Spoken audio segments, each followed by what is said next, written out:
யாரால் இந்த அற்புதம் நடக்க போகிறது, யாரால் இது வரப்போகிறது, எனக்கு யாருமே இல்லையே என்று நினைக்கலாம். ஆனா ஆண்டவர் வாக்கு கொடுக்கிறார், மகளே மகனே, நீ நம்புகிற காரியம் கர்த்தரால் வந்து சேரும். ஆமென். உன் பிள்ளையை குறித்து நீ நம்புகிற காரியத்தை கர்த்தர் செய்து முடிக்க போகிறார். உன் குடும்பத்தை குறித்து நீ நம்புகிற காரியம் நிச்சயமாய் கர்த்தர் சொல்லுகிறார், அது வரும் என்று சொல்லுகிறார். அவராலே, தேவனாலே, நீங்களும் நானும் ஆராதிக்கிற கர்த்தராலே வரும். ஆமென்.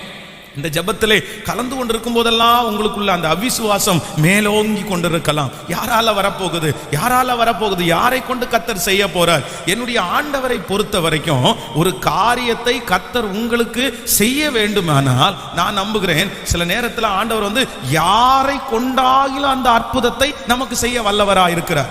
ஆமென் சொல்லுங்கள். நீங்கள் வேதத்தில் வந்து சில காரியங்களை நம்ம வாசிக்கும் போது ஆண்டவர் வந்து சில நேரங்களில் நமக்கு எப்படி அற்புதத்தை செய்ய போறாருன்னா, எதிர்பாராத இடத்திலிருந்து நமக்கு உதவியை அனுப்புறவர் தான் கர்த்தர். எத்தனை பேர் ஆமோதிக்கிறீர்கள்? உங்களுக்கு வரப்போகிற ஆசீர்வாதம் உறுதியானது. நீங்கள் மனதிலே நம்பிக்கொண்டிருக்கிற காரியம் கண்டிப்பாக வரும். ஒருவேளை நீங்கள் எப்படி வரும் என்று உங்கள் மனதிலே நினைப்பீர்களே, ஆனால் ஆண்டவர் வாக்கு கொடுக்கிறார். சில நேரத்தில் ஆண்டவர் உங்களுக்கு அனுப்புறது எப்படின்னா, நீங்கள் எதிர்பார்க்காத இடத்திலிருந்து கர்த்தர் அனுப்புகிறதற்கு வல்லவராக இருக்கிறார். நீங்கள் வேதத்திலே எலியா தீர்க்கதரிசியை வேதத்தில் வாசிப்பீர்களே, ஆனால் ஆண்டவருடைய வார்த்தையின்படி அந்த நாட்டினுடைய ராஜாவுக்கு வந்து ஒரு தீர்க்க தரிசனம் சொல்லுகிறார். அது வந்து சாதாரணமான நல்ல தீர்க்க தரிசனம் அல்ல, அந்த தேசத்திற்கு விரோதமான ஒரு தீர்க்க தரிசனம். அது ரொம்ப ஸ்ட்ராங்கா வந்து அந்த தேவனுடைய மனுஷன் வந்து அங்க அந்த தீர்க்க தரிசனத்துல சொல்றான். அந்த தீர்க்க தரிசனத்தை சொன்னதற்கு பிறகு அந்த பட்டணத்துக்குள்ள அவன் உட்கார முடியாதுன்னு அவனுக்கு தெரியும். எங்கிருந்தாலும் அந்த ராஜா அவனை சந்தித்து அவனை கொலை செய்ய கூட வாய்ப்பு இருக்குது. இந்த தீர்க்க தரிசனத்தை சொல்லிட்டு அவன் ஒளிஞ்சுதான் வாழணும். அப்படிப்பட்ட ஒரு சூழ்நிலை. இப்ப அவனுடைய மனசு, நான் இந்த தீர்க்க தரிசனத்துல சொல்லிட்டு நான் எங்க போவேன், யார் எனக்கு சாப்பாடு கொடுப்பா, யார் எனக்கு தண்ணி கொடுப்பா, எங்க இருந்து ஆண்டவர் உதவியை அனுப்ப போறாரு அப்படின்னு எதிர்பார்த்து கொண்டிருக்கும் போது நான் நம்புகிறேன், இந்த தீர்க்கதரிசி எதிர்பாராத ஒரு இடம், அவனுடைய கற்பனைக்குள்ள வராத ஒன்று, கர்த்தர் தீர்க்கதரிசியை காகங்களை கொண்டு கர்த்தர் போஷித்தாராமாம். ஆமென் சொல்லுங்கள். அவன் நினைக்கல இப்படி ஒரு காகம் தனக்கு கொண்டு வந்து கொடுக்கும் என்று அவன் வந்து கனவுல கூட நினைக்கல. நான் நம்புகிறேன், இந்த பலிபீடத்திலிருந்து கர்த்தருடைய வார்த்தையை சொல்லுகிறேன். ஒருவேளை நீங்களும் அப்படியேப்பட்ட சூழ்நிலையில் இருக்கலாம். பாஸ்டர் எங்கிருந்து வரப்போகிறது? எலியாவை போல ஏற்கனவே இருந்த இடத்துல ஒரு பெரிய சூழ்நிலைக்குள்ள ஆக்கப்பட்டு எல்லா உதவிகளும் உங்களை விட்டு போய் உங்களுக்கு நிறைய எதிர்ப்புகள் மட்டும்தான் உங்களுக்கு விரோதமா இருக்கலாம். அவ்வளவுதான், எப்படி வரும்னே எனக்கு தெரியல என்ற அந்த இருதயத்தோடு இருக்கிற ஒவ்வொரு பிள்ளைகளை பார்த்து கர்த்தர் சொல்லுகிறார், இல்லை, நீ காற்றை காண மாட்டாய், நீ மழையையும் பார்க்க மாட்டாய், ஆனாலும் பள்ளத்தாக்கை தண்ணீரால் நிரப்ப பண்ணுகிற கர்த்தர் வாக்கு கொடுக்கிறார். நீ எதிர்பாராத இடத்திலிருந்து உனக்கு ஒரு உதவியை அனுப்புவேன். சத்தமாய் நம்பி ஆமேன் என்று சொல்லுங்கள். நீ ஹalleluya, உன் கற்பனைக்கு எட்டாத, உன் சிந்தைக்கு எட்டாத, ஹalleluya, உங்களுடைய பேச்சுக்கு அடங்காத, நான் நம்புகிறேன் விசுவாசிக்கிறவர்களுக்கு இது கண்டிப்பாக நடக்கும். இது நடக்கும். ஏனென்றால் இந்த வார்த்தையை ருசித்து நான் சொல்லுகிறேன், இந்த வார்த்தையை நான் நம்பி நான் சொல்லுகிறேன். என் தேவனை போல பெரியவர் ஒருவரும் இல்லை. கைகளை அசைத்து ஒரு ஹல்லேலூயா சொல்லலாம். அப்படி ஆண்டவர் வந்து நமக்கு வரும் அப்படின்னு கர்த்தர் சொல்றாரு. என்ன சொல்றாரு? வரும். சொல்லுங்க, பக்கத்துல ஒரு 3 பேருடைய கரத்தை பிடிச்சு சொல்லுங்க, நீ நம்புகிறது கர்த்தராலே வரும். சொல்லுங்க, எல்லாரும் சொல்லுங்க, வரும்.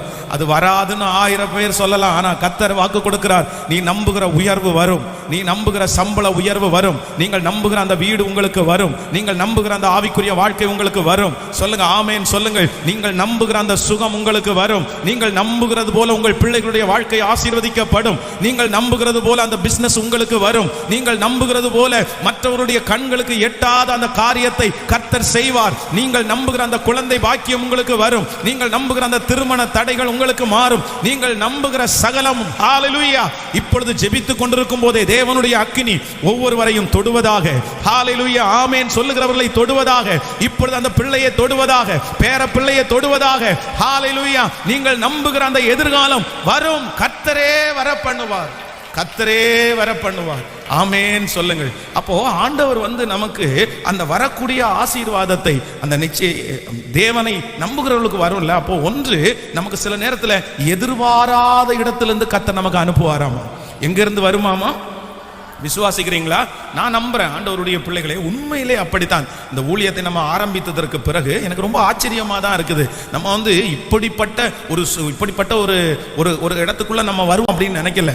அப்போ இந்த இடத்தை குறித்து கூட நம்ம அப்ரோச் பண்ணும்போது நம்முடைய திருச்சபையில் உள்ள ஜனங்களுக்கு உங்க எல்லாருக்குமே தெரியும், அது நமக்கு ரொம்ப எட்டாத உயரம். அவ்வளவுதான், நம்முடைய ஜனங்களுக்கு, நம்முடைய கெப்பாசிட்டிக்கு அது எட்டாத உயரம். எங்கிருந்து வரப்போறது? எத்தனை குடும்பம் நம்ம கொடுக்க போறோம்? இல்லைன்னா நம்ம குடும்பங்கள் வந்து கொடுத்தா எத்தனை கொடுக்க போறோம்? நம்முடைய வருமானமே இங்க இருக்கிறதுலே 90% பிள்ளைகள் நிறைய பேர் வந்து வாடகை வீட்டில் தான் குடியிருக்கிறவர்கள். அவர்கள் மாதமானால் வாடகை, ஈபி பில், அதுக்கே நம்ம ரொம்ப கஷ்டப்படும். ஆனா இவ்வளோ பெரிய ப்ராஜெக்டா இருக்குது, இவ்வளோ பெரிய விஷயமா இருக்குது, எப்படி நம்ம இப்படி எங்கிருந்து வரும்? ஆனால் நான் உண்மையிலே நம்புகிறேன் ஆண்டவருடைய பிள்ளைகளே, கர்த்தர் வந்து நமக்கு ஒன்றை செய்யணும்னு நினைச்சிட்டார் அப்படின்னு சொன்னா கர்த்தர் செய்யறது தடைபடாது.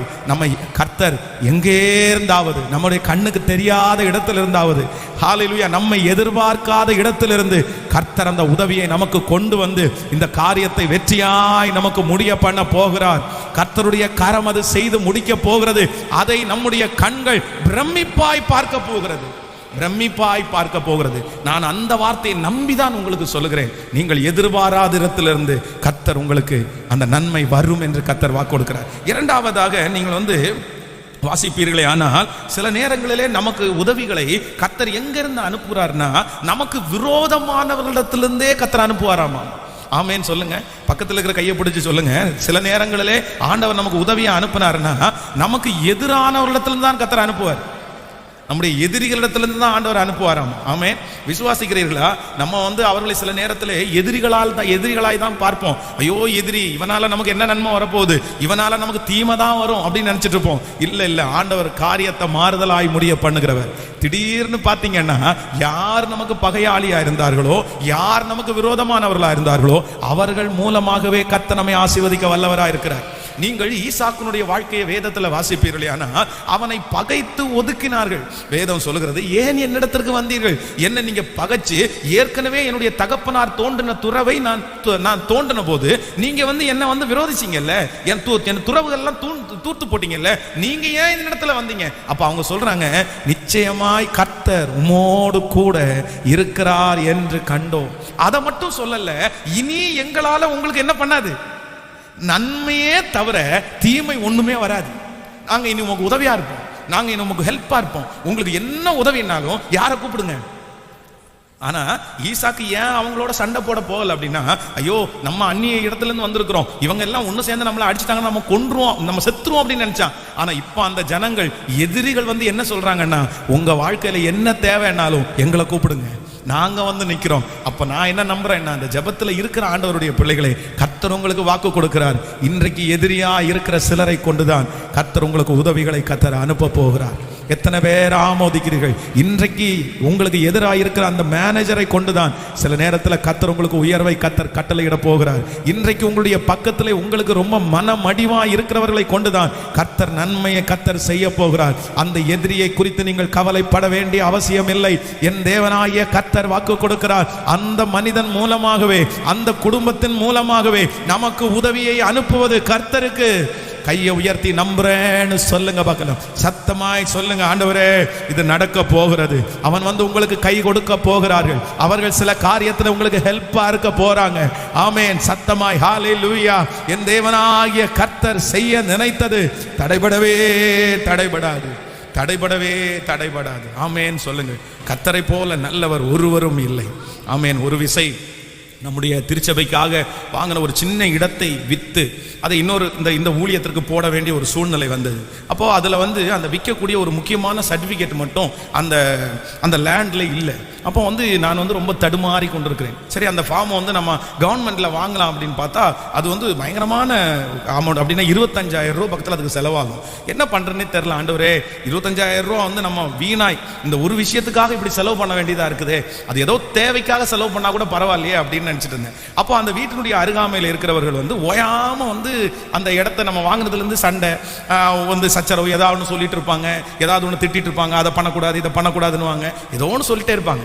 திடீரென்று ஒரு நாள் வந்து அந்த வீட்டில் இருக்கிறவர் வந்தார், வந்து சொன்னார், அந்த குறிப்பிட்ட அந்த ஃபார்மை கேட்டு இது உங்கள்கிட்ட இருக்கா அப்படின்னு கேட்டார். அப்போ நான் என்ன சொன்னேன் அப்படின்னா, இல்லை நான் அதுக்காக ட்ரை பண்ணிட்டு தான் இருக்கேன் அப்படின்னு சொன்னேன். உடனே அவர் என்ன சொன்னார்னா, என்னுடைய லேண்டை நான் விற்க வேண்டியது இருக்குது, அதனால அந்த ஃபார்ம் எடுக்கணும், ஒன்றும் பண்ணலாமா, நீங்கள் விற்கக்கூடியவங்களா என்னன்னு எனக்கு தெரியல, ஆனால் அது இருந்தால் உங்களுக்கும் நல்லது தான், பாதி பாதி பணம் போட்டு அந்த அந்த அந்த இதை வாங்கலாமா அப்படின்னு கேட்டார். நான் பாதி போட்டுக்கிறேன், நீங்கள் பாதி போடுங்க அப்படின்னு. உடனே நான் வந்து யோசிக்கிறேன், சொன்னேன், அப்படியா பாதியா அப்படின்னு கேட்டேன். பரவாயில்ல சார், நீங்கள் பாதி இல்லைனா கூட ஒரு 5000 ரூபா கொடுத்துறீங்களா அப்படின்னு கேட்டேன். 5000 கொடுக்க முடியுமா அப்படின்னு கேட்டேன். அப்போ நான் சொன்னேன், தாராளமாக தர்றேன் அப்படின்னு. ஸோ 25,000 ரூபா வந்து அப்படியே செலவு பண்ண வேண்டியது இப்போ எவ்வளோ ஒரு வேலை முடிஞ்சிச்சு. அவர் பார்த்தீங்கன்னா அந்த ஃபார்ம் வந்து வாங்கிட்டு வந்துட்டார். அப்போ நான் நம்புகிறேன், ஆண்டவர் சொன்ன வார்த்தை நமக்கு அப்படியே நிறைவேறும். அல்லேலூயா. சில நேரத்தில் ஆண்டவர் நமக்கு உதவி எங்கே தான் வச்சிருப்பாருன்னா, எதிரிட்ட தான் வச்சிருப்பாரு. ஆமேன்னு சொல்லுங்கள். எதிரி இருப்பது வந்து நமக்கு அழிவல்ல, சில நேரத்தில் அவங்க இருக்கிறது தான் நமக்கு பாதுகாப்பும் கூட. ஆமோதிக்கிறீங்களா இல்லையா? அதனால எதிரியை குறித்து நீங்கள் கவலைப்பட வேண்டிய அவசியம் இல்லை. எதிரி இருக்க தான் உங்களுடைய வாழ்க்கை சிறப்பாக அமையும். நான் ஆமேனே வரமாட்டேங்குது. நான் வந்ததே 21 நாள் எதிரி போயிட்டோம் ஆண்டவரே அப்படின்னு தானே வந்தேன் அப்படின்னு. இல்லை ஆண்டவர் வந்து நம்மளை ரொம்ப ஆக்டிவாக வைக்கணும் அப்படின்னா கண்டிப்பாக வந்து நமக்கு சுற்றி வந்து சில சூழ்நிலைகளை வச்சாதான் நம்ம ஒழுங்காக ஜெபமே என்ன பண்ணுவோம் சொல்லுங்களேன். பக்கத்து வீட்டுக்கார அம்மா சண்டை போடலைன்னா நம்மளுக்கு ஜெபமே வராது. அப்படி இருந்தால் தான் ஜெபத்தில் கண்ணீரே வரும் சில நேரத்தில். அதனால எதிரிகள் நம்மை சுற்றி இருப்பது தீமைக்கு அல்ல, கண்டிப்பாக சொல்கிறேன், அது நன்மைக்கே. அது நன்மைக்கே. அவர்களை கொண்டு கர்த்தர் உங்களுக்கு உதவியை அனுப்புறதற்கு வல்லவராக இருக்கிறார்.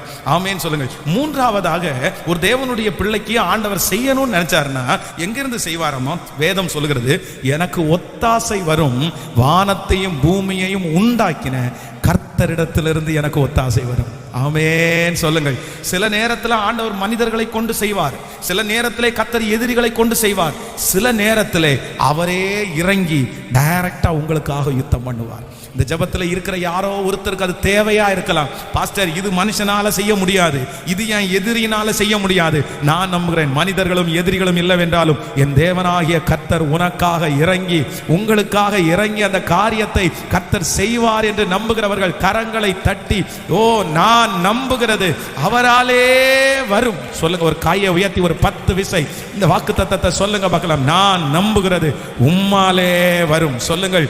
நான் நம்புகிறது தேவனாலே வரும், நான் நம்புகிறது தேவனாலே வரும், நான் நம்புகிறது அவராலே வரும், நான் நம்புகிறது அவராலே வரும். ஆமேன் சொல்லுங்கள். கைகளை அசைத்து ஒரு ஹல்லேலூயா சொல்லலாம். இந்த ஜெபத்திலே இந்த வசனத்தை நான் தியானித்துக் கொண்டிருக்கும் போது ஒரு விசேஷமாக ஆண்டவருடைய வழிகள், தேவனுடைய 3 வழிகள், தேவன் நமக்கு உதவி செய்யும்படியாக தெரிந்தெடுக்கிற ஒரு 3 வழிகளை குறித்து நான் வந்து நேற்றைய தினத்திலிருந்தே இந்த வசனத்தை தியானித்துக் கொண்டே இருந்தேன். ரொம்ப ஆச்சரியமா இருந்துச்சு. வாசிக்கலாம். முதலாவதாக நீங்கள் மார்க் எழுதின சுவிசேஷத்தை எடுத்துக்கொள்ளலாம். மார்க் எழுதின சுவிசேஷம் 10ஆம் அதிகாரத்திற்கு வரலாமா? மார்க் எழுதின சுவிசேஷம் 10ஆம் அதிகாரத்திலே 10ஆம் அதிகாரம் 51வது வசனத்தை நம்ம வாசிக்க போகிறோம். மார்க் எழுதின சுவிசேஷம் ஸ்தோத்திரம் 10வது அதிகாரத்திலே 10வது அதிகாரம் 51வது வசனத்தை சேர்ந்து வாசிக்கலாம். 10ஆம் அதிகாரம் 51வது வசனத்தை, இயேசு அவனை நோக்கி, நான் உனக்கு என்ன செய்ய வேண்டும் இருக்கிறாய் என்றார். அதற்கு அந்த குருடன், ஆண்டவரே நான் பார்வை அடைய வேண்டும் என்றார். இயேசு அவனை நோக்கி, நீ போகலாம், உன் விசுவாசம் உன்னை ரட்சித்தது என்றார். உடனே அவன் பார்வை அடைந்து வழியிலே இயேசுவுக்கு பின் சென்றார். நல்லா கவனிங்க, எல்லாரும் கவனமாய் கவனிங்க. இந்த இடத்துல ஒரு குருடனான ஒரு மனிதன் வருகிறார். வந்த உடனே ஆண்டவர் இடத்துல கேட்கிறான். உடனே ஆண்டவர் சொல்றாரு, உனக்கு நான் என்ன செய்யணும் அப்படின்னு கேட்கிறாரு. உடனே அவன் சொல்றான், ஆண்டவரே நான் என்ன அடையணும்? பார்வை அடையணும் அப்படின்னு சொல்றேன். சொன்ன உடனே அடுத்த நிமிஷத்துல ஆண்டவர் என்ன சொல்றாருன்னா, சரிப்பா உன்னுடைய விசுவாசத்தின்படியே உனக்கு, அவ்வளவுதான். ஆண்டவர் அவனை தொடரல, இல்லன்னா ஆண்டவர் அவனுக்காக ஒரு பெரிய ஜெபம் பண்ணல, முட்டி போட சொல்லல, எதுவுமே பண்ணல. ஆண்டவர் சொல்றாரு, உன் விசுவாசத்தின்படி உனக்கு ஆக கடவுள்னு சொன்ன அடுத்த நிமிஷத்துல அவனுக்கு என்ன கிடைக்குது? பார்வை கிடைக்குது. நெக்ஸ்ட் அடுத்ததாக இன்னொரு வசனத்தை கூட வாசிக்கலாம். மார்க்கு 8ஆம் அதிகாரத்துக்கு நீங்கள் வாருங்கள். 8ஆம் அதிகாரத்திலே நம்ம அப்படி வந்து 21வது வசனத்திலிருந்து வாசிக்கலாம். அப்படியானால் நீங்கள் உணராதிருக்கிறது எப்படி?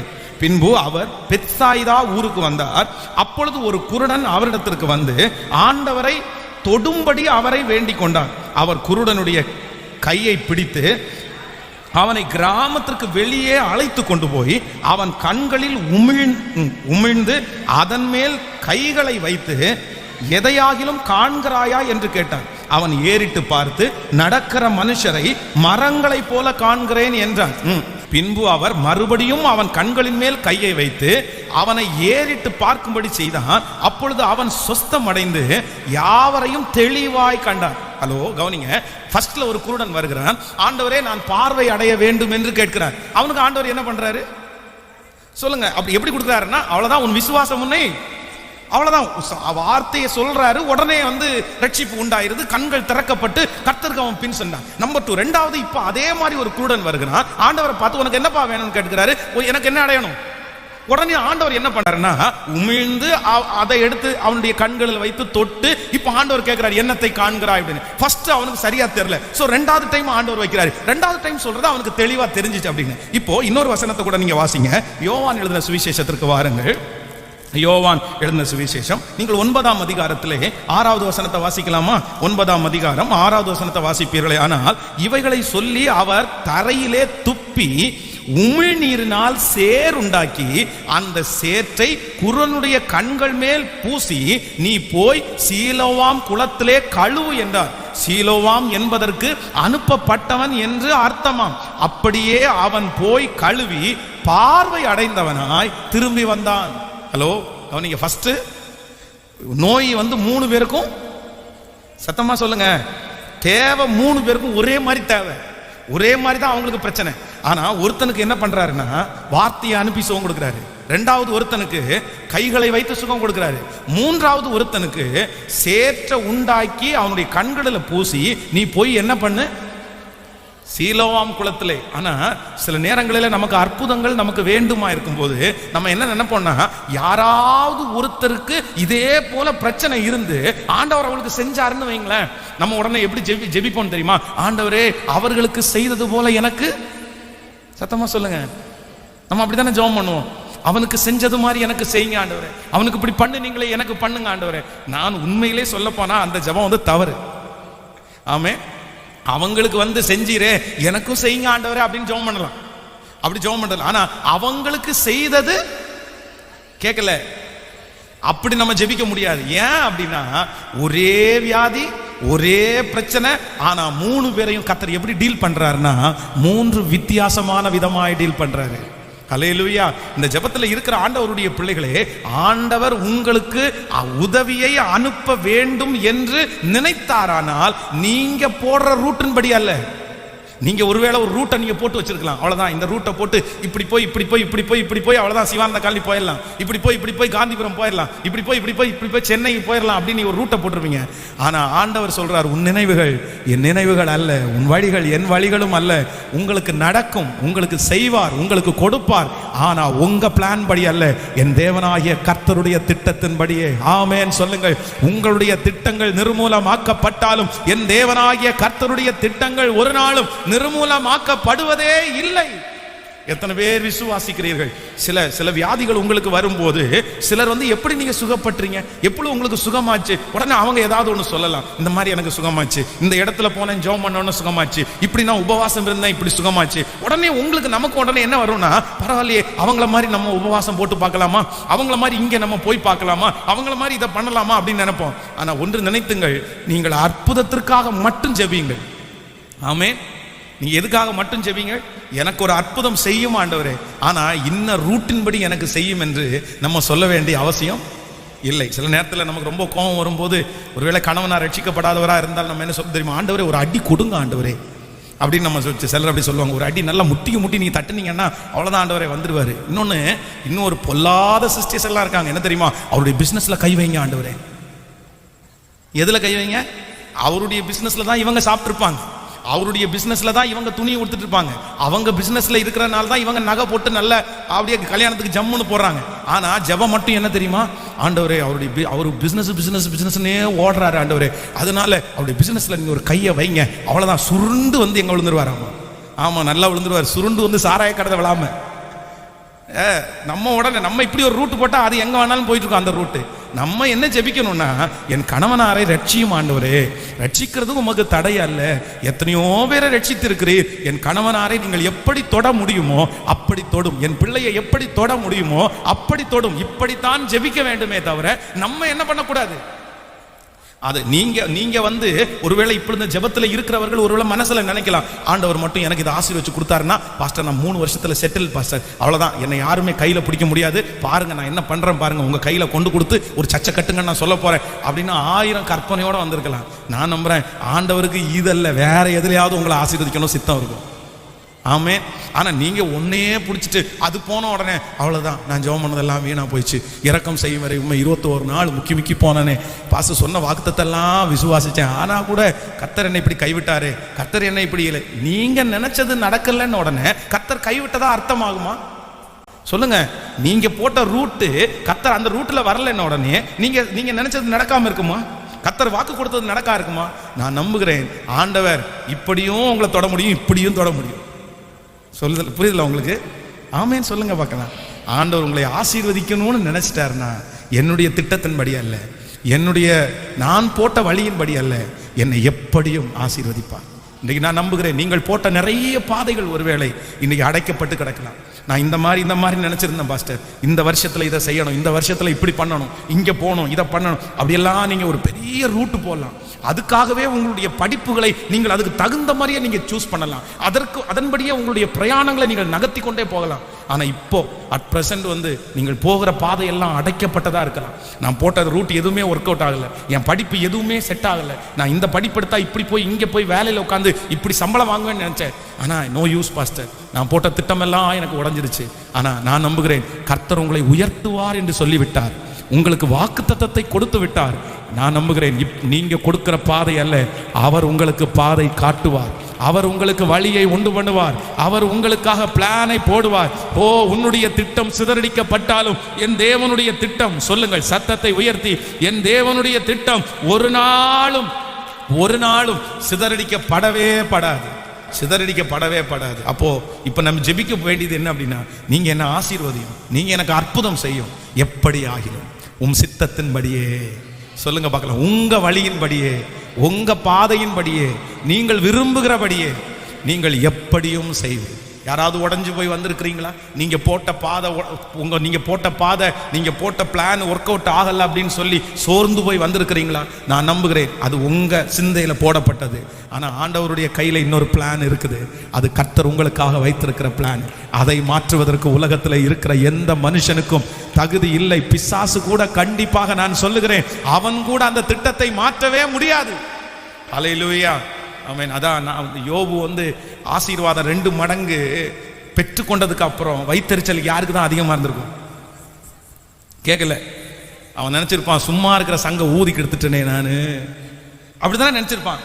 அவன் பாட்டுக்கு ஒழுங்கா போய் ஜெபம் பண்ணிட்டு ஒரு வாரத்தில் உட்காந்துருந்தான். அந்த 1 மடங்கு ஆசீர்வாதம் எனக்கு போதும் அப்படின்னு. சும்மா இருக்கிறவனை போய் டிஸ்டர்ப் பண்ணி, என்ன நீர் அவன் மேல கவனம் வச்சிருக்கிறீங்க, அதனாலதான் அவன் உத்தமனா இருக்கான், சன்மார்க்கா இருக்கான், அவனை சோதிச்சு பாருன்னு சொல்லி ஆண்டவர் அப்படியே உசுப்பேத்தி விட்டு, ஆண்டவர் உடனே சரிப்பா அவனுக்கு இஷ்டம் போல செய்யன்னு சொல்லி அவன் அவ்வளவுதான் உத்தமத்துல உறுதியா நின்று, இப்ப ஆண்டவர் 1 மடங்குக்கு 2 மடங்கு கொடுத்தவன எல்லா வைத்தறிச்சலையும் கொட்டிக்கோ போ. அப்படிதானே இருந்திருக்கோம். எப்படி இருந்திருக்கும்? அப்போ சில நேரங்களிலே பிசாசு வந்து நமக்கு விரோதமாய் செய்கிறது கூட நம்முடைய ஆசீர்வாதத்திற்கு காரணமாய் அமையும். அல்லேலூயா. அதனால நீங்க வந்து அதை குறிச்செல்லாம் பிசாசு சோதிக்கிறதை குறித்து வருத்தப்படாதீர்கள். உங்கள் திட்டங்கள், உங்க டிராயிங் வந்து கண்டிப்பாக ஃபெயிலியர் ஆகலாம், உங்க டிராயிங்ல கண்டிப்பா மிஸ்டேக் வரலாம். ஆனா நான் நம்புறேன் ஆண்டவர் உங்களுக்காக போட்ட பாதையில கண்டிப்பா என்ன வராது. சத்தமா சொல்லுங்க, வருமா? கேட்கல? பக்கத்துல கையை பிடிச்சு சொல்லுங்க, கண்டிப்பா வராது. அதான் நீங்க ஒரு வசனத்தை வாசிக்கணும். யாத்ராகமம் 13ஆம் அதிகாரத்தை எடுங்களேன்.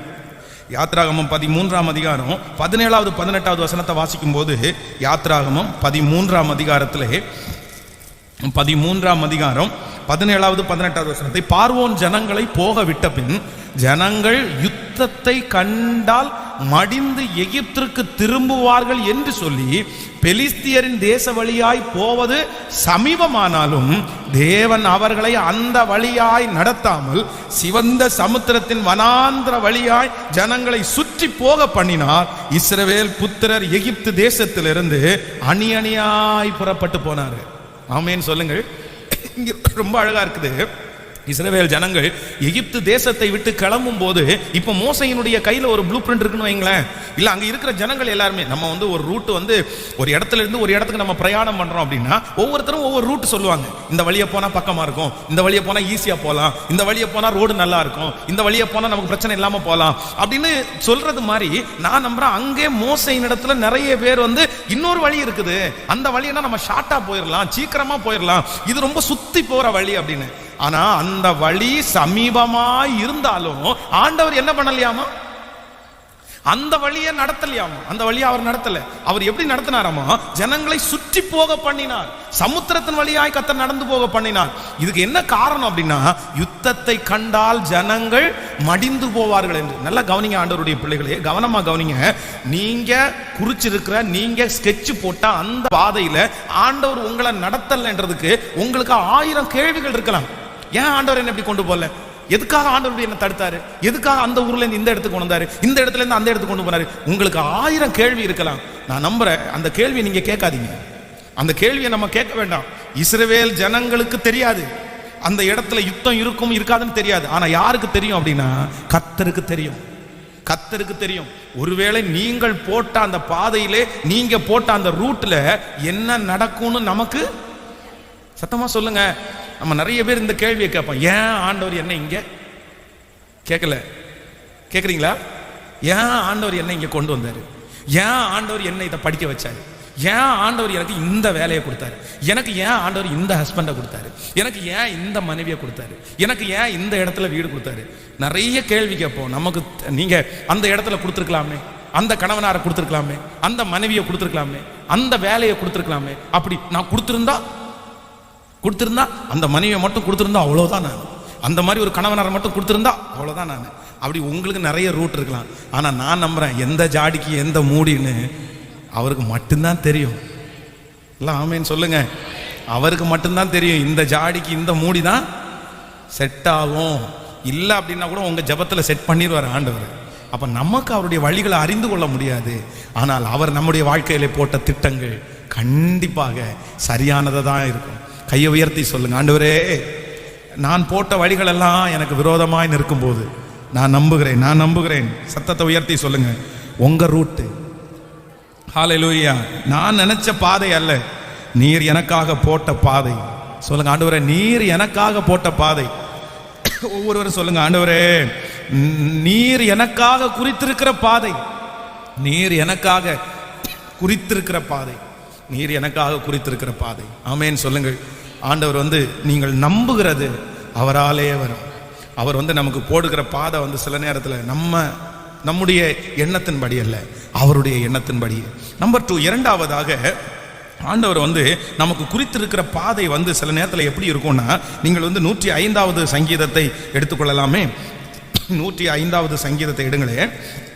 105வது சங்கீதம் 19வது வசனத்தை வாசிக்கலாமா? 105வது சங்கீதத்திலே 19வது வசனத்தை நம்ம வாசிக்க போகிறோம். கர்த்தர் சொன்ன வார்த்தை நிறைவேறும் அளவும் அவருடைய வசனம் அவனை புடமிட்டது. ராஜா ஆள் அனுப்பி அவனை கட்டவிழ்க்க சொன்னான். ஜனங்களின் அதிபதிகள் அவனை விடுதலை பண்ணினார்கள். இன்னொரு விஷயம் கூட வாசிக்கலாம். நீங்கள் 17வது வசனத்திலிருந்து வாசிக்கலாமே. அவர்களுக்கு முன்னாலே ஒரு புருஷனை அனுப்பினான். யோசேப்பு சிறையாக விற்கப்பட்டான். அவன் கால்களில் விலங்கு போட்டு ஒடுக்கினார்கள். அவன் பிராணன் இரும்பில் அடைபட்டு கிடந்தது. கர்த்தர் சொன்ன வார்த்தை நிறைவேறும் அளவும் அவருடைய வசனம் அவனை புடமிட்டது. ஹல்லேலூயா. கர்த்தருடைய பிள்ளைகளே, இது யோசேப்பை குறித்து சொல்லப்படுகிற வார்த்தை. அப்போ ஆண்டவர் அவனுக்கு ஒன்றை குறித்திருந்தார். ஆண்டவர் அவனுக்கு ஒன்று நிச்சயம் பண்ணி இருந்தார். அப்படின்னா அவன் ஒன்றை நம்பி இருந்தான். அவன் நம்பி இருக்கிறதை கர்த்தர் அவனுக்கு கொடுக்கணும்னு சித்தம் கொண்டாரு. ஆனா அவனுக்கு ஆண்டவர் வைத்திருந்த 2வது பெரிய பாதை என்ன அப்படின்னா, கர்த்தர் சுலபமான பாதையிலே அல்ல, கடினமான பாதையிலே கர்த்தர் அவனை நடத்தினார். ஆமேன் சொல்லுங்க. சில நேரங்களிலே ஆண்டவர் நமக்காய் முன்குறித்திருக்கிறது, இல்லைன்னா நமக்காக ஆயத்தம் பண்ணி இருக்கிறது, நமக்காக கர்த்தர் கொடுத்திருக்கிற ஒன்று அவராலே வரும். எப்படி வரும்னா, ஃபர்ஸ்ட் நம்ம போட்ட ரூட்ல வராது. ஹலோ, புரிஞ்சுல? முதல்ல நம்ம போட்ட ரூட்ல வராது. 2வது சில காரியங்கள் சுலபமா வந்துடாது. ஆமே. நம்ம நிறைய பேர் என்ன நினைக்கிறோம்னா, கர்த்தர் வந்து சில காரியங்களை உங்களுக்கு சுலபமாய் கொடுக்கலாம். அதெல்லாம் இல்லாம இல்லை. நாங்கள் இஸ்ரவேலின் சிறையிருப்பை திருப்பும் போது சொப்பனம் காண்கிறவர்கள் போல இருந்தோம். சில அற்புதங்கள் உங்கள் வாழ்க்கையிலே கர்த்தர் நடப்பிக்கும் போது உண்மையிலே லிட்டரலா உங்களுக்கு சொப்பனம் பார்க்குற மாதிரி தான் இருக்கும். நீங்க சொப்பனம் பார்த்து எந்திரிக்க மாதிரி இருக்கும், ஆனா அது நடந்திருக்கும். ஐயோ இது கனவா நனவா அப்படின்றீங்க நீங்க. அந்த மாதிரி ஒரு சில அற்புதத்தை கர்த்தர் செய்வாரு.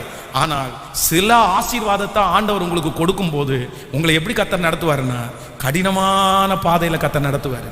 கண்டிப்பாக அந்த கடினமான பாதைக்குள்ளாக நீங்கள் கடந்து போகவே வேண்டும்.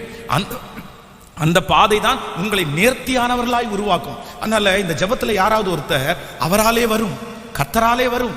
ஆண்டவரே எப்படி வரும் அப்படின்னா, உங்களை கர்த்தர் கடினமான பாதையில் நடத்துறாரா, நீங்க கவலைப்படாதீங்க. யோசேப்புக்கு கொடுத்த கர்த்தர் உங்களுக்கு கண்டிப்பாக கொடுத்து முடிக்க வல்லவரா இருக்கிறார். கொஞ்ச நேரம் கடினமா இருந்தா கூட நீங்கள் பெறப்படுற ஆசீர்வாதம் ரொம்ப மகிமையா இருக்கும். விசுவாசிக்கிறீங்களா இல்லையா? சில இடத்திலே கர்த்தர் நம்மை கடினமான பாதையிலே நடத்துவது தீமை அல்ல, அது நன்மைக்கே. ஆமென் சொல்லுங்க. நமக்கு அது கடினமான பாதை, ஆனா கர்த்தர் அதை சுலபமாய் முடிப்பார். ஆமென் சொல்லுங்க பார்க்க. ரொம்ப மனசுல நினைச்சிட்டுங்க, சில ஆசீர்வாதங்கள் எல்லாம் சும்மா கிடைச்சிடாது. பக்கத்துல இருக்கிற கையை பிடிச்சி சொல்லுங்க, சில ஆசீர்வாதங்கள் எல்லாம் சும்மா கிடைச்சிடாது, சும்மா கிடைச்சிடாது. சிலர் என்ன நினைக்கிறாங்க அப்படின்னா, அது போய் நின்ன உடனே வந்து மேஜிக் மாதிரி கிடைக்கும்னு நினைச்சிடாங்க. என்ன மாதிரி சொல்லுங்களேன் சத்தமா? மேஜிக் மாதிரி கிடைக்கும்னு நினைக்கிறாங்க. இல்லவே இல்லை, அப்படியெல்லாம் இல்லை.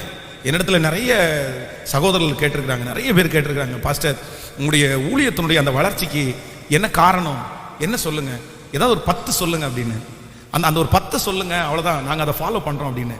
அது நல்லது, சந்தோஷமாக தான் இருக்குது அதை கேட்கும்போது. ஆனால் உண்மையிலேயே 10 இல்லை, சிலது வந்து முன்னாடி தான் நம்ம நிறைய நேரத்தில் நம்ம பயன்படுறது பார்க்குறோம். ஆனால் பின்னாடி ஒரு புயல் இருக்குல்ல, யாருமே அதுக்கு தெரியாது. இந்த 21 நாள் ஜெபம் ஆரம்பித்த 5 நாள், இந்த 5 நாள் நல்ல பிரசங்கம், நல்ல பாட்டு, நல்ல ஆராதனை எல்லாம் அப்படி போயிட்டு இருக்கலாம். நிறைய பேர் அட்டன் பண்றாங்க, எல்லாம் இருக்கலாம். ஆனா பின்னாடி ஒரு வலி எனக்கு போயிட்டு இருக்குது, பின்னாடி ஒரு வேதனை நான் சுமந்து கொண்டு இருக்கிறேன். அதை சொல்ல முடியாது, அதை சொல்லி விவரிக்கவும் முடியாது. அது எனக்கும் கர்த்தருக்கு மட்டும்தான் தெரியும், எனக்கும் தேவனுக்கு மட்டும்தான் தெரியும். ஆனா வெளியே பார்க்கும்போது எப்படி இருக்கும் சொல்லுங்க? வெளியே பார்க்கும்போது சிலருடைய பார்வைக்கு வந்து அவ்வளவுதான் அப்படின்னு தோணும். இல்லவே இல்லை. அதனால ஒன்றும் நீங்க நினைச்சுக்கோங்க, ஆசீர்வாதங்களை வந்து நீங்க நினைக்கிறது மாதிரி சுலபமா என்ன பண்ண முடியாது. இது என்னோட இந்த ஜெனரேஷனுக்கு சொல்றேன், வாலிப தம்பிக்கு தங்கச்சிக்கு சொல்றேன். உங்க அப்பா அந்த ஆசீர்வாதத்தை பெற்றிருக்கிறாருன்னா சுலபமா பெறல, உங்க அம்மா அந்த ஆசீர்வாதத்தை சுலபமா பெறல, உங்களை சுற்றி இருக்கிறவர்கள் அந்த ஆசீர்வாதத்தை சுலபமா பெறல. நான் அம்மாவுடைய ஆசீர்வாதம் உங்களுக்குள்ள இருக்கிறதுனால, அப்பாவுடைய ஆசீர்வாதம் இருக்கிறதுனால நீ அந்த அளவுக்கு நீங்கள் பாடுபட வேண்டாம். ஆனா சுலபமா கிடைச்சா சில நேரத்தில் நீங்க உதறி தள்ளிடுவீங்க. அதனால கடினமான பாதையில சில நேரத்தில் கர்த்தர் நடத்துகிறதற்காக கர்த்தருக்கு ஸ்தோத்திரம் பண்ணுங்க. ஆமென் சொல்லுங்கள். அல்லேலூயா. எத்தனை பேர் ஆமோதிக்கிறீர்கள்? சிலருக்கு நம்முடைய பிள்ளைகள் ரொம்ப சொகுசா வளரணும்னு நமக்கு நிறைய பேருக்கு ஆசையா இல்லையா? நம்ம நிறைய பேர் ஜெபிக்கிறது எப்படி ஜெபிக்கும் தெரியுமா? நான் பட்ட கஷ்டம் என் பிள்ளை படக்கூடாது ஆண்டவரே, நான் பட்ட கஷ்டம். நான் சொல்றேன், உண்மையிலே அந்த ஜெபம் தவறு என்னை பொறுத்த வரைக்கும். இல்லை, நம்ம பட்ட கஷ்டத்தை நம்முடைய பிள்ளைகள் படாமல் இருக்கிறது ஒன்று சந்தோஷம். ஆனால் அவனுக்கு சொல்லியாவது சொல்லணும், இல்லை இந்த மாதிரி நான் கஷ்டப்பட்டேன் அப்படின்னு. அவனுக்கு சில கஷ்டமான பாதையில் ஆண்டவர் அவனை நடத்தி கொண்டு போகும்போது நீங்கள் கர்த்தருக்கு நன்றி சொல்லுங்க. ஏன்னா சுலபமாய் கிடைக்காமல் கடினமாக அவனுக்கு கிடைக்குது அப்படின்னா அதை குறித்த மரியாதை அவனுக்கு நிறையவே தெரியும். அல்லேலூயா. சுலபமாய் கிடைத்ததுக்கு நிறைய என்ன கிடைக்காதுன்னா கண்டிப்பாக மரியாதை கிடைக்காது. ஆமென். நம்முடைய நிறைய பேருடைய வீடுகளிலே நிறைய டாய்ஸ் வந்து அதிகமாக வாங்கி கொடுக்குறாங்க பாருங்களேன். அந்த பிள்ளைகள் எல்லாம் பார்த்தீங்கன்னா நிறைய பேர் டாய்ஸை உடைப்பாங்க. ஆனால் 1-2 அந்த அந்த அந்த டைமுக்கு மட்டும் வாங்கி கொடுக்குறாங்க பாருங்க. சில பிள்ளைகள் வந்து அவ்வளோ அழகாக அதை பத்திரமா வச்சுப்பாங்க. ஏன்னா ரொம்ப ஈஸியாக டக்குன்னு வாங்கி கொடுக்குறதுனால அவங்களுக்கு என்ன பண்ண தெரியல அப்படின்னா அதனுடைய மரியாதையே தெரியாமல் போயிடுது. அதனால ஆண்டவர் உங்களுக்கு கண்டிப்பாக கர்த்தர் வாக்கு கொடுக்குறாரு. இன்றைக்கு கர்த்தர் வாக்கு கொடுத்தாரு, நீ நம்புகிறது அவராலே வரும். ஆனால் உங்கள் மனசுக்குள்ள ஒரு திட்டம் போட்டு அவ்வளோதான் பிடிச்சிடலாம், தூங்கி அதை பிடிச்சி மேலே ஏறிடலாம், அவ்வளோதான் தூக்கிடலாம், அவ்வளோதான் அப்படின்னு நினைக்கிறேன். இல்லை. ஆண்டவர் வெயிட், மகனே நீ கடினமான பாதையில் தான் நீ என்ன பண்ணணும்னா நடந்து வரணும். ஆண்டவர் நிறைய பேரை பார்த்து அப்படி தான் சொல்கிறேன். இல்லை மகனே, ஒருவேளை இந்த ஜெபத்தில் இருக்கிற யாராவது இந்த பாதையில் தான் நான் கடந்து போகணுமா, ஏன் எனக்கு என் ஃப்ரெண்ட் அப்படியே போனோன்னு அடைஞ்சிட்டான் அப்படின்னு சொல்லி உங்கள் மனசுக்குள்ளே இருந்துச்சுன்னா நான் சொல்கிறேன், நீ கரெக்டான வேலை கர்த்தர் கொண்டு போகிறாரு, சரியான பாதையில் கர்த்தர் உங்களை நடத்துறாரு. அதுக்காக கர்த்தருக்கு ஸ்தோத்திரம் பண்ணுங்க. ஆமென். இது கெட்ட பாதை கிடையாது, இது உடைக்கிற பாதை கிடையாது. உங்க பிள்ளை இந்த மாதிரி ஒரு பாதையில இன்னைக்கு கடந்து போகுதுன்னா நான் நம்புறேன், நீங்க என் பிள்ளைய ஆண்டவர் ஏன் இந்த பாதையில நடத்துறாருன்னு கேட்க வேண்டாம். கர்த்தர் உங்க பிள்ளைய சரியான பாதையில நடத்துறாரு. கர்த்தர் உங்க மகனை சரியான பாதையில நடத்துறாரு. இதுதான் அவனுக்கு சரியான பாதை. அவனை உருவாக்கக்கூடிய பாதை இதுதான். அவர்களை வழிநடத்தக்கூடிய பாதை இதுதான். இந்த பாதையில நிர்மூலமாக மாட்டீங்க. இந்த பாதையில நீங்க சோர்ந்து போக மாட்டீங்க. இந்த பாதையில வேதம் சொல்லுது, அவனுக்கு எவ்வளவு கஷ்டம் இருந்தாலும் அவனுக்கு முன்பாகவே கர்த்தர் தூதனை அனுப்பி இருக்கிறார். உங்க பிள்ளைக்கு முன்னாடி கர்த்தர் ஒரு தூதன் கடந்து போறாரு. உங்க பிள்ளை அந்த பாதைக்கு கடந்து போறதுக்கு முன்னாடியே கர்த்தர் உங்க பிள்ளைக்கு முன்னாடி கர்த்தர் தூதனை அனுப்பி விட்டார். அதனாலே நான் நம்புகிறேன், விசுவாசிக்கிறேன், உங்க பிள்ளை அதுல மூழ்கி போக மாட்டான். உங்க பிள்ளை அதுல மூழ்கி போக முடியாது. நீங்கள் அதுல மூழ்கி போக மாட்டீர்கள். நம்புறவர்கள் கரங்களை மேல தட்டி, கர்த்தாவே நீர் எங்களுக்கு வைத்திருக்கிற கடினமான பாதைகளுக்காய் உமக்கு ஸ்தோத்திரம், கடினமான பாதைகளுக்காய் உமக்கு ஸ்தோத்திரம், ஸ்தோத்திரம். ஹல்லேலூயா. சோ கடினமான பாதை என்ன, லகுவான பாதை என்ன, இது எப்படி நீங்க வேறு பிரித்து கொள்வீர்கள்? அதை நீங்க சொல்லணும். அப்படின்னா நீங்க கடினமான பாதையில நீங்க நடந்து போறீங்க அப்படின்றத எதை வச்சு சொல்றீங்க? சிலருக்கு பாத்தீங்கன்னா ரோட்ல இருக்கிற ஒருத்தர்கிட்ட டக்குன்னு குறுக்க வரும்போது அவன் திட்டுனான்னா கூட அது என்ன பாதை தான் அவங்களுக்கு கேட்கல. இல்ல கடினமான பாதையா அது லகுவான பாதையான்னு நீங்க எதை வச்சு அதை சொல்றீங்க? எதை வச்சு சொல்றீங்க? அதான் நான் நேற்றை கூட சொன்னேன்ல, அவனுக்கு காலெல்லாம் 10 எலும்பு 20 எலும்பு உடஞ்சிட்டு கிடக்குது. உங்களுக்கு என்னமோ ஒரு சின்ன நகை மட்டும்தான் பேந்துருச்சு. ஆனா நீங்க என்ன ஜெபம் பண்ணிட்டு இருப்பீங்கன்னா, யோபுனுடைய சோதனை எனக்கு வந்திருக்குன்னு ஜெபம் பண்ணிட்டு இருப்பீங்க. யாருடைய சோதனை வந்துச்சாமா? கர்த்தர் என்ன யோபு மாதிரி சோதிக்கிறார் இயேசுவே அப்படின்னு. எதுக்கு? நகம் பேந்து போனதுக்கு. யோபுனுடைய சோதனைனா என்னன்னு தெரியுமா உங்களுக்கு? நன்றாய் கவனிங்கள். கடினமான பாதை அப்படின்றதும் லகுவான பாதைன்றதும் உங்க மனசை பொறுத்து தான் இருக்குது. உங்க மனசை பொறுத்தா இருக்குது. நான் போற போதை எனக்கு யாருக்கும் தெரியும் ரொம்ப கடினமான அப்படின்னு நினைச்சீங்கன்னா உங்களுக்கு சத்தமா சொல்லுங்க. ஆனா நீங்க அதெல்லாம் ஒன்றும் பிரச்சனை இல்லை, இது என்ன பெரிய பாதை, இதை விட பெரிய பிரச்சனை எல்லாம் சந்திக்கிறவங்க இருக்கிறாங்க அப்படின்னு நீங்க எடுத்துட்டீங்கன்னா அது உங்களுக்கு என்னவா இருக்கும்? இப்ப நீங்க டிசைட் பண்ணீங்க, உங்களுக்கு கடினமா லகுவா? நீங்க கடினமான பாதையில போறீங்களா லகுவான பாதையில போறீங்களா? நான் உண்மையில சொல்றேன், லகுவான பாதையெல்லாம் கர்த்தர் நடத்துறாரு. என்னதான் ஒரு விதத்துல கஷ்டமா இருந்தாலும் ஒரு சின்ன ஜெயமாவது கர்த்தர் காண பண்றாரு. என் ஜீவனை கர்த்தர் காத்து கொண்டாரு.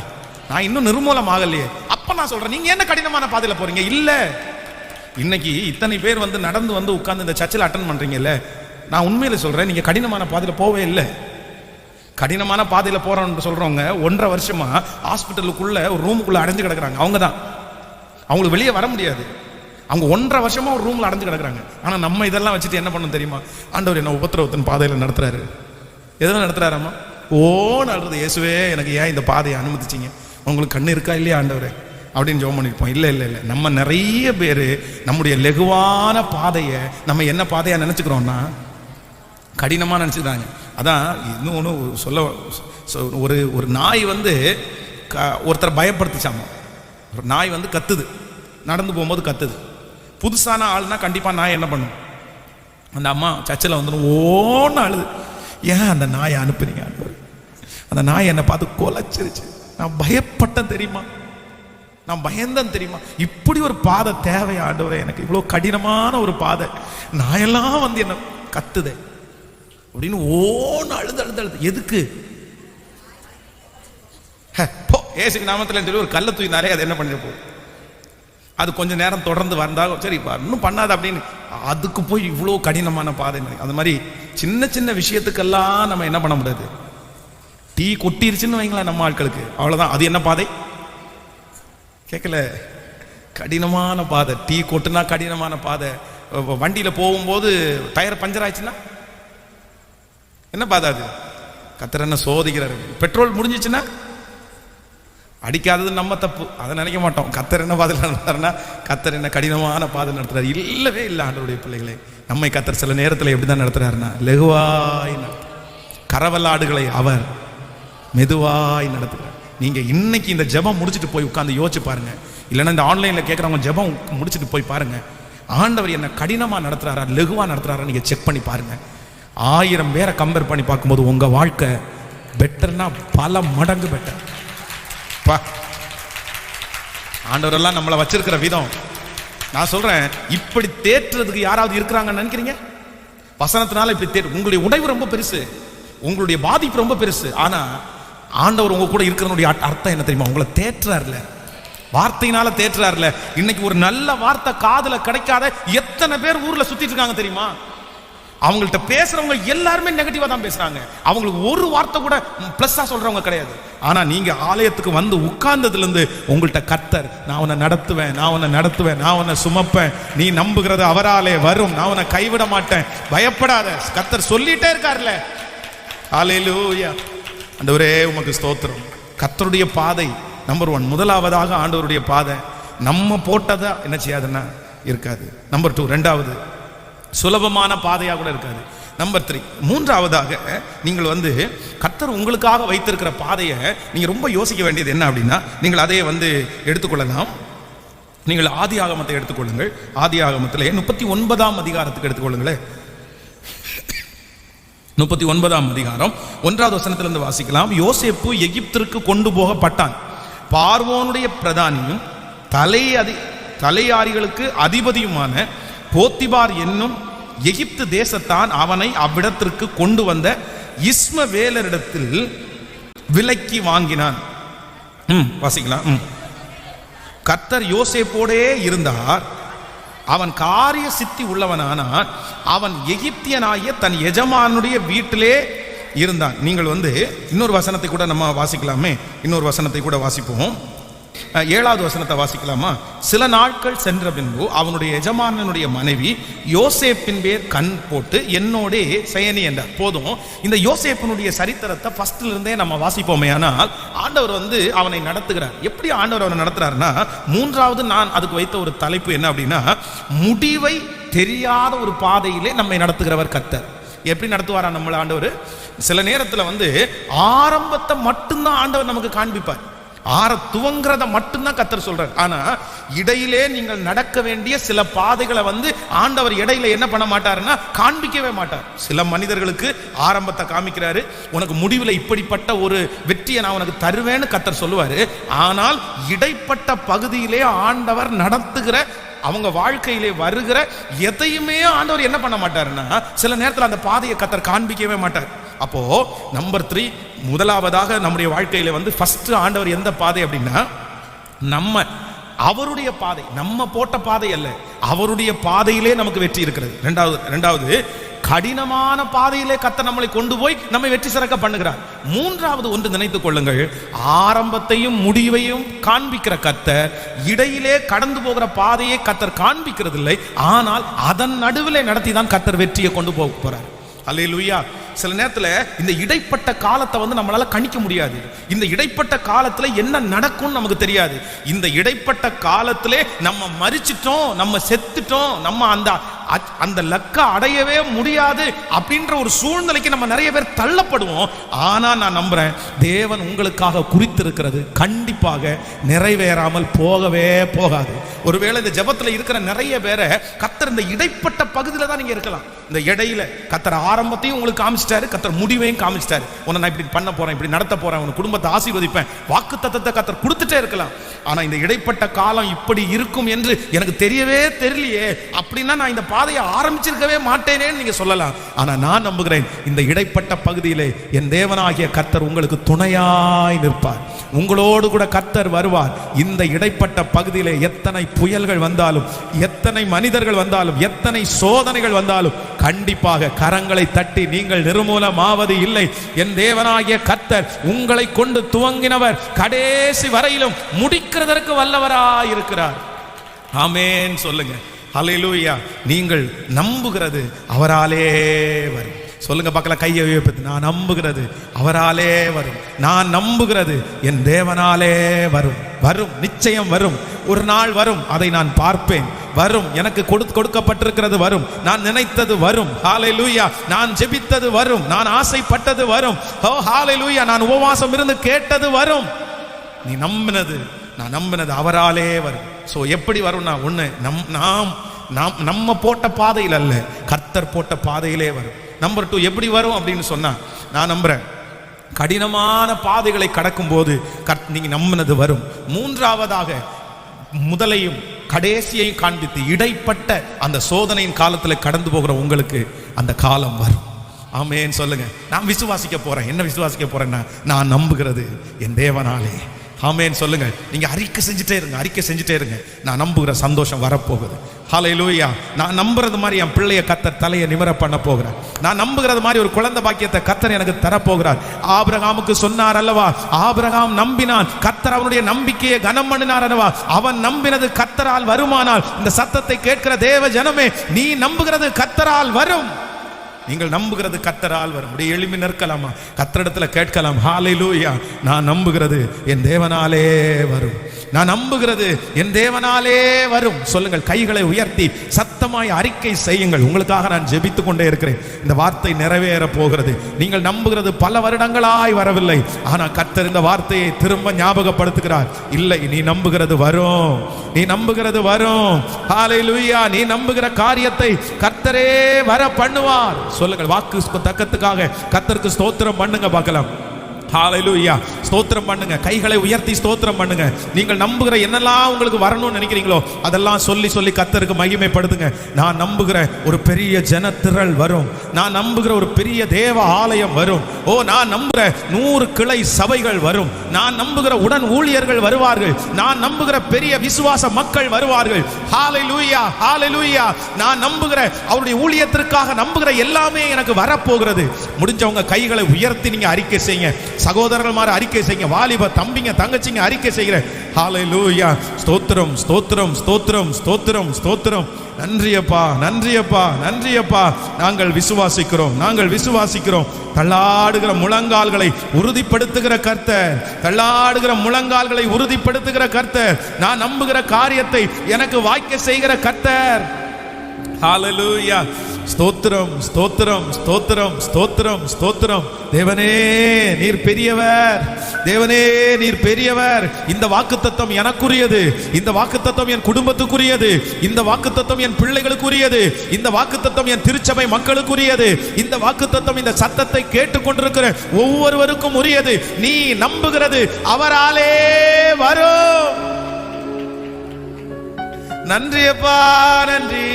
என் தேவனால் நான் உயருவேன், என் தேவனால் நான் வளருவேன், என் தேவனால் நான் உயருவேன், என் தேவனால் நான் வளருவேன். நிச்சயம் நடக்கும், நிச்சயம் நடக்கும், சுற்றியுள்ள கண்கள் அதை காணும்.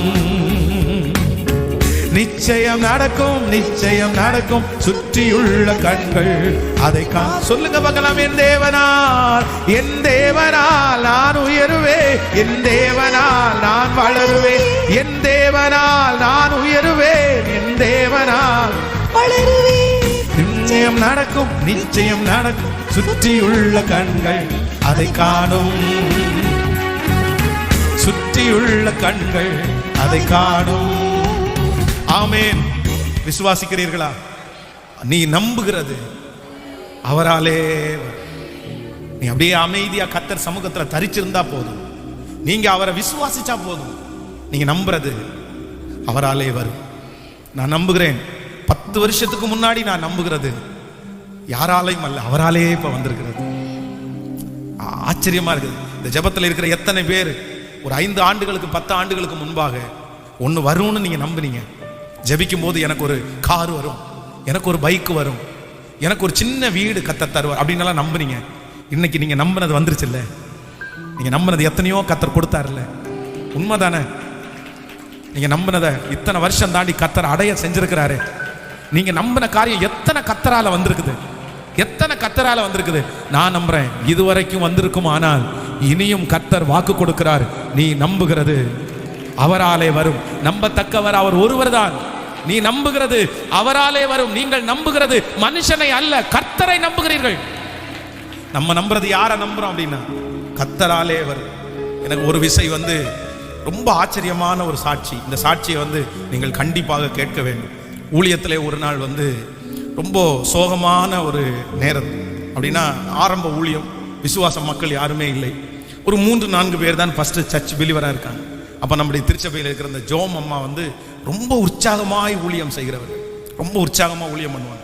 யாரையாவது ஒருத்தரை வாரத்துக்கு ஒரு நாள் கூட்டிட்டு வரணும்னு நினைப்பாங்க. அவங்க மோஸ்ட்லி புது ஆத்துமாக்கள் இல்லாமல் சர்ச்சுக்கே வர மாட்டாங்க. அப்படிப்பட்ட ஒரு நல்ல கேரக்டர்.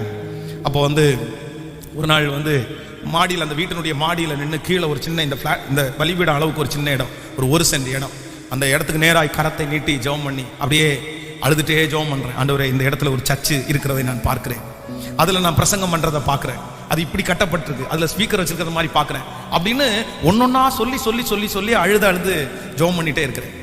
அப்போ நான் நம்பி சொல்கிறேன், இது வரும் அப்படின்னு கீழே வரும்போது எனக்கு ஒரு கேலண்டர் ஒன்று இருந்துச்சு, பழைய கேலண்டர். அப்போ எனக்கு எப்போவுமே என்ன பழக்கம் அப்படின்னு சொன்னால், இந்த வீடுகளுக்கு போகும்போது அவங்க பழைய கேலண்டரை நான் வாங்கிடுவேன். அந்த பழைய கேலண்டரை வாங்கி அதில் இருக்கிற வாக்குத்தத்த வசனத்தை கத்திரிக்கோலால் கட் பண்ணி பின்னாடி கம் வச்சு வீட்டில் நிறைய இடத்துல வசனம் ஒட்டி வைப்பேன். இது என்னுடைய பழக்கம். ஊழியத்தினுடைய ஆரம்பத்தில் டைம் நிறைய இருக்கும்போது இதை ஒரு வேலையாகவே வச்சுருந்தேன். என் ரூமில் பார்த்தீங்கன்னா நிறைய வசனம் ஒட்டிகிட்டே இருக்கும். அப்போ ஒரு நாள் அந்த கேலண்டரை ஜெபம் பண்ணி முடிச்சுட்டு கட் பண்ணலாம் அப்படின்னு எடுக்கிறேன். திறந்து பார்த்தா அதில் ஒரு வசனம் இருக்குது, நான் நம்புகிறது அவராலே வரும். ஆனால் அந்த வசனத்தில் போட்டிருந்தா பாருங்க, ஒரு படம் ஒன்று போட்டிருந்தாங்க. என்ன அப்படின்னா, ஒரு குருவி அப்படியே வாயை திறந்துட்டு அப்படியே இருக்குது. அப்போ ஒரு தாய் குருவி தன்னுடைய வாயில ஒரு புழு ஒன்று வச்சிருக்குது. அந்த புழுவை அந்த குருவிக்கு கொடுக்கறதுக்காக வருது. இந்த மாதிரி ஒரு பிக்சர். அதுல நான் நம்புகிறது அவராலே வரும். என்னோட அந்த பிக்சரும் அந்த வசனமும் பயங்கரமா பேசிருச்சு. அப்ப நான் அழுறேன், ஆண்டவரே, நான் நம்புறது வரும். இது சாட்டர்டே, சனிக்கிழமை நடக்குது. ஞாயிற்றுக்கிழமை காலையில ஆராதனை. அந்த ஆராதனை நடக்கும்போது பார்த்தீங்க அப்படின்னு சொன்னால், ஜோம் அம்மா ஒரு ஃபேமிலியை கூட்டிகிட்டு வராங்க. பார்த்தாலே ஒரு 4 பேர் வந்தாங்க. ஒரு ஹஸ்பண்ட், ஒய்ஃப், அவர் 2 பிள்ளைங்க வந்தாங்க. உட்காந்து ஜோம் பண்ணி ஆராதனை முடித்த உடனே அவர் சொல்கிறாரு, இன்னைக்குள்ள பிரசங்கமே எனக்காக தான். நீங்கள் இந்த இடத்துல சர்ச்சு நடத்தக்கூடாது, சர்ச்சு ஒரு இடத்துல கட்டி தான் நடத்தணும். அதுக்கு என் ஸ்பான்சராக 25,000 ரூபாய் தரேன்னாரு. 2005 2005 வருஷத்துல. அப்போ நான் நம்புனேன், நான் நம்புகிறது அவ்வளவுதான். அடுத்த ஒரே வாரம் தான் வேலை ஆரம்பிச்சு அந்த திருச்சபையிலே ஆராதிக்கும்படியாய் கர்த்தர் உதவி செய்தார். அப்ப இன்றைக்கு இந்த சத்தத்தை கேட்கிற ஆண்டவருடைய பிள்ளைகளே, உங்களுக்கு கர்த்தர் செய்யாம இருப்பாரா? நமக்கு கர்த்தர் செய்யாம இருப்பாரா? நீங்கள் நம்புகிறது அவராலே வரும். இன்றைக்கு இருக்கிற சூழ்நிலையை பார்க்க வேண்டாம், சோர்ந்தும் போக வேண்டாம், மனசும் தளர வேண்டாம், ஜெபத்தையும் விடாதிருங்கள். நீங்கள் நம்புகிறது அவராலே, நீங்கள் விசுவாசிக்கிறது அவராலே, நீங்கள் ஜெபிக்கிறது அவராலே. ஹல்லேலூயா. சொல்லுங்க, கையை உயர்த்தி, உங்களாலே வரும். சொல்லுங்க, உங்களாலே வரும். நம்பத்தக்கவர் நீர் ஒருவர் தானே, உண்மையுள்ளவர் நீர் ஒருவர் தானே. நம்பத்தக்கவர் நீர் ஒருவர் தானே, உண்மையுள்ளவர் நீர் ஒருவர் தானே. பொய் சொல்லிட மனிதனல்ல, மனம் மாறிட மனு புத்திரனல்ல. பொய் சொல்லிட மனிதனல்ல, மனம் மாறிட மனு புத்திரனல்ல. நீ செய்வதை தடுப்பவன் யாரும் இல்லை, நீ செய்வதை தடுப்பவன். சொல்லுவோம், தெய்வமே, சர்வ வல்லமையுள்ளவர் யெகோவா. கரங்கள் எல்லாரும் தட்டி பாடுங்க பகலம். கரங்களை தட்டி, தெய்வமே, சர்வ வல்லமையுள்ளவர் ஓ யெகோவா, தெய்வமே, என்னை பெறும் அற்பமான என் ஆரம்பத்தை சம்பூரணமாய் மாற்றினீ. நான் கண்ணீரோடு விதைத்ததெல்லாம் கம்பீரமாய் அறுக்கச் செய்தீ. சொல்லுங்க, அற்பமான என் ஆரம்பத்தை சம்பூரணமாய் மாற்றினீ. நான் கண்ணீரோடு விதைத்ததெல்லாம் கம்பீரமாய் அறுக்கச் செய்தீ. எல்லா இயேசுவுக்கு சிந்தினா முடிந்ததே, ரகபோ தொடங்கியதே. எல்லா இயேசுவுக்கு சிந்தினா முடிந்ததே, ரகபோ தொடங்கியதே. இப்ப சொல்லு, எல்ஷடாய் தெய்வமே, சர்வ வல்லமையுள்ளவரே, யெகோவா தெய்வமே, என்னை பெருகச் செய்பவரே. எல்ஷடாய் தெய்வமே, சர்வ வல்லமையுள்ள கரங்களை மேல தட்டி கரங்களை தட்ட அந்த பிரசன்னம் ஒவ்வொருவரையும் இந்த 5வது நாள் பற்றி பிடிக்கட்டும். நான் நம்புகிறது அவராலே வரும். நான் நம்புகிறது அவராலே வரும். இதோ தாயும் தகப்பனும் பிள்ளைகளை குறித்து நம்புகிறது. வரட்டும் ஆண்டவரே, வரட்டும் ஆண்டவரே, இப்ப வரட்டும் ஆண்டவரே. நம்புகிற அந்த உயர்வு வரட்டும், நம்புகிற அந்த எதிர்காலம் வரட்டும், நம்புகிற அந்த குழந்தை பாக்கியம் வரட்டும். ஹalleluya. கரங்களை தட்டி விசுவாசிக்கிறவங்க விசுவாசிங்க, பாடுறவங்க பாடுங்க, ஜெபிக்கிறவங்க ஜெபிங்க. இப்பொழுது உங்க பிள்ளைகளுடைய வழிகள் கர்த்தர் சமூகத்திலே உருவாக்கப்படுகிறது. தேவன் இப்பொழுது இந்த ஜெபம் சாதாரணமானது அல்ல. கர்த்தர் உங்களை அவருக்காகவே ஹalleluya. நன்றி அப்பா. நம்பத்தக்கவர் நீர் ஒருவர்தானே, உண்மையுள்ளவர் நீர் ஒருவர்தானே. நம்பத்தக்கவர் நீர் ஒருவர்தானே, உண்மையுள்ளவர் நீர் ஒருவர்தானே. பொய் சொல்லிட மனிதனல்ல, மனமாறிட மறுபுத்திரனல்ல. பொய் சொல் இயேசுவே, மனமாறிட மனுபுத்திரனல்ல. நீ செய்வதை தடுப்பவன், நீ செய்வதை தடுப்பவன். இப்ப சொல்லுவோம் எல்ஷடாய். ஆண்கள் எல்லாம் சத்தமாய், தகப்பன்மாரெல்லாம் சத்தமாய், யெகோவா யெகோவா.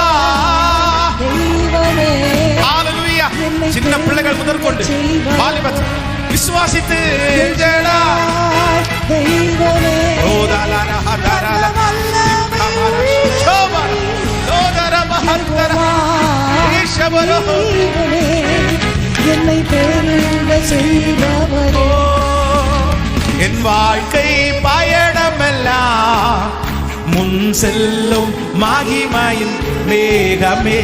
தள்ளாடி நான் நடக்கும் போது என்னை தாங்கிடும் கரம் நான் கண்டேனே. என் வாழ்க்கை பயணமெல்லாம் முன் செல்லும் மகிமையின் மேகமே. தள்ளாடி நான் நடக்கும் போது என்னை தாங்கிடும் கரம் நான் கண்டேனே. எல்லா இயேசுவுக்கு சித்தினா முடிந்ததே, ஜகபோ தொடங்கினதே. எல்லா இயேசுவுக்கு சித்தினா முடிந்ததே, ஜகபோ தொடங்கினதே. இப்ப சொல்லுவோம் எல்ஷடாய். கைகளை மேல தட்டி கொண்டே பாடுங்க பார்க்கலாம். எஸ், அப்படிதான். ஓ யெகோவா. எஸ், இத பாட நீ நம்பினது அவராலே வருகிறது. இத சொல்ல அறிக்கை செய்ய இதோ உங்களை விட்டு போனது. ஹalleluya யெகோவா. சொல்லுங்க பிரதர், அறிக்கை செய்யுங்க. வாலிப தம்பிங்க தங்கச்சிங்க அறிக்கை செய்யுங்க. எல்ஷடாய். இப்போ ஆண்டவரே, வாலிப தம்பியினுடைய எதிர்காலம், தங்கச்சியுடைய எதிர்காலம் எழுதப்படட்டும்.